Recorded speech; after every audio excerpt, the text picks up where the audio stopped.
السلام علیکم ورحمۃ اللہ وبرکاتہ. امید لرم مینوالو چې روغ جوړ او خوشحاله وي. الله مو خوشحاله لرم.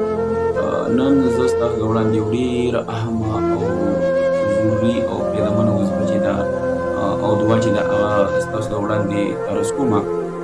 مینوالو څنګه چې دی هغه تاسو ته پته ده چې نن سبا دا کیمیکل خوراکونه دي او سهولیات دي، نو دې د انسان ډېر زیات چې دی هغه کمزوری کړی دی.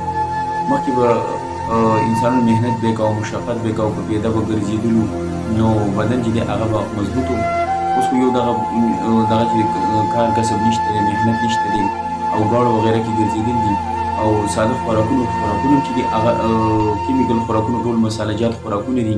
نو د هغې د وجې نه بدنونه چې دي انتهایي کمزوري کېږي او د هغې د وجې نه بدن کې چې دی هغه چربي او دغسې یو شي نو که ستاسو خیا دي نن سبا د هارټ اټیک چې دی او زړه دورې دا ډېرې زیاتې شوي دي. مخکې به اکثر کسانو وایي چې د 40 سالو نه به چې دی بره شو کس چې دی هغه نو داسې دا مسلې به ورته راتلې، شوګر بلډ پرېشر ده.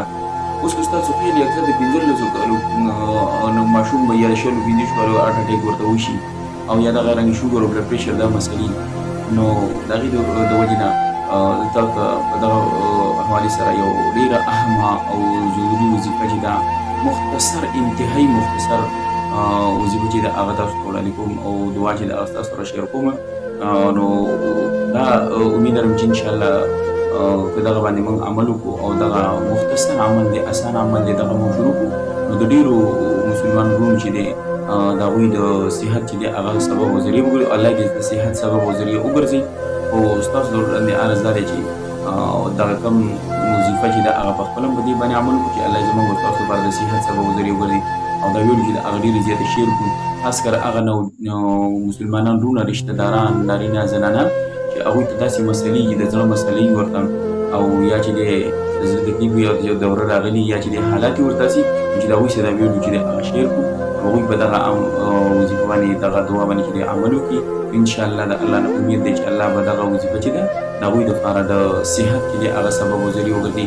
نو دغه دعا چې دی هغه ستاسو ته شیر کوم او دا چې دی د زړه چې څومره بیمارۍ دي د زړه او څومره حالت دي هغو ټولو لپاره به الله جل شانه انشاءالله د شفا چې دی هغه سبب او ذریعه وګرځي. نو دعا چې ده هغه دا ده: اللهم یا قوي قادر المقتدر قویني وقلبي. اللهم یا قوي قادر المقتدر قویني وقلبي. دا دعا چې دا به یاده کړي او دا چې دی دا به د هر فرض لمانځه نه پس 7 ځله چې دی هغه وایي او بیا داسې په دې لاس باندې به چوټ کړي او زړه باندې به راکړي. خو چې کله دغه دعا 7 پېرې ویلې کېږي نو داسې دا ښی لاس به په دې زړه د پاسه داسې کېږي 7 ځله به چې دی اللهم یا قوي قادر المقتدر قویني وقلبي. اللهم یا قوي قادر المقتدر قویني وقلبي. دا چې دی 7 ځله به ووایي او بیا داسې به وکړي او دا چې دی په زړه باندې 3 ځله راکړي.